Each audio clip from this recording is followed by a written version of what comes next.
السلام عليكم. اليوم في مطبخ ام وائل ان شاء الله راح ندير لكم ان غراتان بالدجاج والبطاطا صوص حمراء.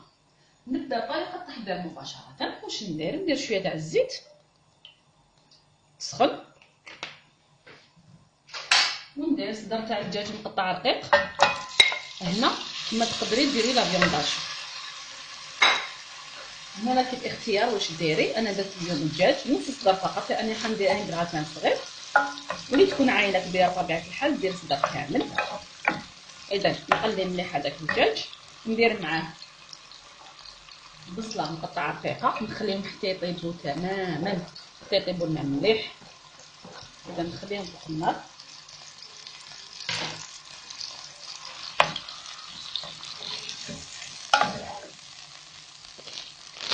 اذا هنايا بعد ما طاب لي مليح هذاك البخور تاعي مع الدجاج، شوفوا كيفاش دبال مليح.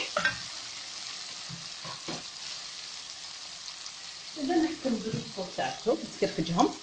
الثوم دائما كما نعرفوا يتحرق وكنديروه في الاول، لازم نخلوه في الاخر يتقلى معاهم. ريحه البصل كي يتقلى مليح يجي بنين حتى يعطينا طعم يعني بنين. الاطراف تاعنا لازم نخلوه يتقلى مليح دائما، يعني في اي ماكله تاعكم خلوا البصل تاعكم يطيب مليح باش تزيدوا المقادير الاخرى.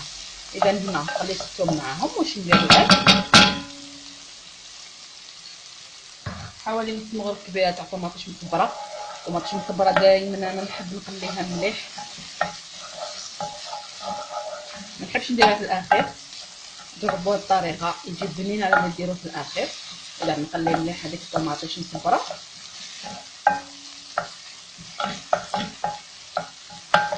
من بعد ندير عليها حوالي حبه تاع طماطيش مسكرفجه، شويه تاع المعدنوس، ونتبل الدجاج تاعنا. نديرو شويه تاع فلفل اسود،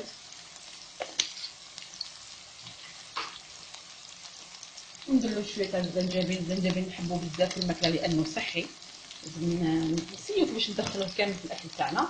مع الزنجبيل يتنشى بزاف مع الدجاج. نشوفو نخليه مليح. هنا كلش راه طايب. واش ندير؟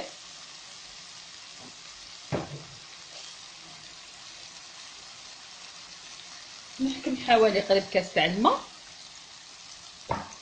نخليهم يغلوا مع بعض هكذا باش ينسجموا كامل هذوك المواد اللي درتهم، ونخليها تعاود تنشف تماما. نطفي عليها ونكملوا لو غراتان تاعنا. اذا هنا نكمل لو غراتان تاعنا. هنا واش ندير؟ هذيك حكمت جوج حبيبات تاع البطاطا قطعتها مربعات، قليتهم بالملح، نفرغ عليهم هذيك لاصوص اللي عملتها بالدجاج.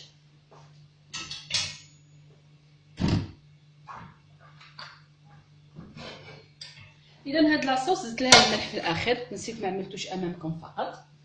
هاد الايامات راني ننسى بزاف، كيما البارح نسيت الخميره تاع الحلوه لكن زدتها في الاخر، والا الحلوه مش راح تطلع لنا. اذا نفرغ لاصوص تاعنا وخليتها شويه فيها المرقه ماشي حاجه، باش البطاطا تاعنا ما تجيناش ناشفه.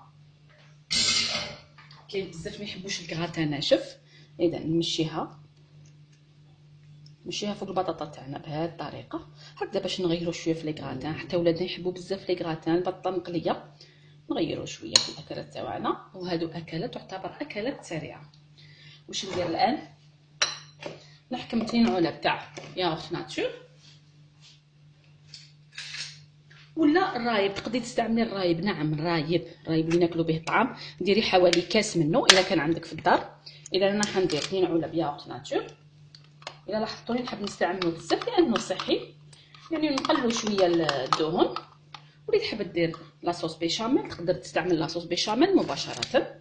اذا نعمل هنا 2 علب ياغورت ناتور، يعني هنا يكون واحد مزروب، يعني بكل سرعه يدير لو غراتان تاعو. ندير عليه 2 حبيبات تاع البيض،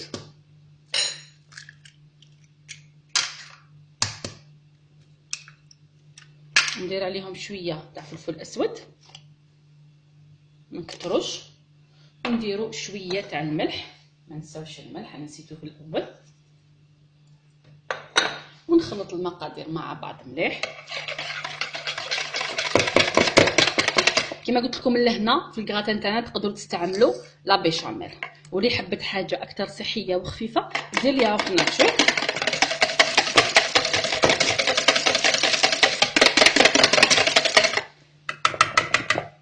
واش نديرو على الوجه تاع الكراتان تاعنا اللي عملناه. اذا نديرو على الوجه تاعو، نسقمو مليح الوجه تاع الكراتان تاعنا.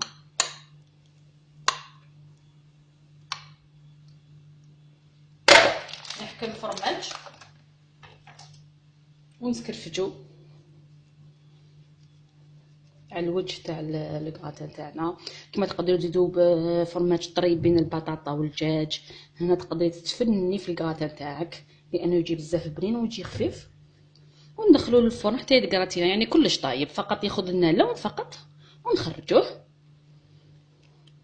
فقط حبيت يعني نعتذر على يعني الغياب تاعي، ونقول اصحاب طرواجي مش راح نحبس من الوصفات المكتوبه، راح نبقى دائما نحط لكم وصفات مكتوبه. كاين بزاف اللي تخوفوا من هذا الشيء، انا نقول لكم ابدا مش راح نحبس. اذا ندخل المول تاعي للفرن على 180 درجه حتى ياخذ لون، ونلتقي فيما بعد ان شاء الله. اذا ها هو الكراتان تاعنا بعد ما دخلته للفوق تحمرنا مليح. شوفوا كيش يجي بزاف بنين ويجي خفيف، لانه ما فيهش يعني ما فيش مواد دسمه بزاف. شوفوا الداخل، نوري لكم الداخل، نحب نوريكم الداخل كيفاش يجينا. ها هو والله غير شاهي، نتمنى انكم تجربوه.